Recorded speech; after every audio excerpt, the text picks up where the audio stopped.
Ką svarbu padaryti, kai sieki savo tikslo? Moteris dažnai to nedaro. Tave apšviesiu, kas tai yra ir kodėl tai svarbu. Tai kągi reikia padaryti, kai sieki savo tikslo? Tai išsigryninti, kas esi. Taip, žinau, esi žmogus bet koks.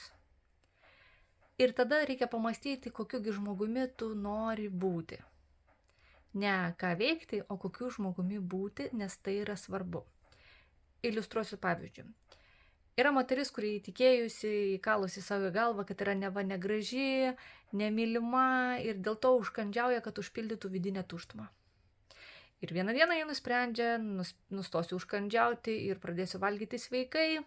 2 savaitės praeina ir grįžta prie to paties seno įpročio užkandžiauti. Tai kurgi problema? Problema tai, kad jį ėmėsi pokyčių, nepakeisdama suvokimo apie save.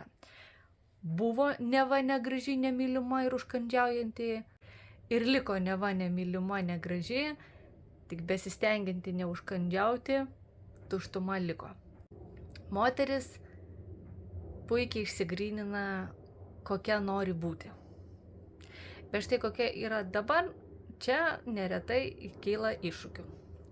Aš padedu moterims išsigryninti, tai kokiagi esi dabar. Tai yra svarbu, nes kai startinė pozicija yra teisinga, tai ir pokyčių siekti yra lengviau.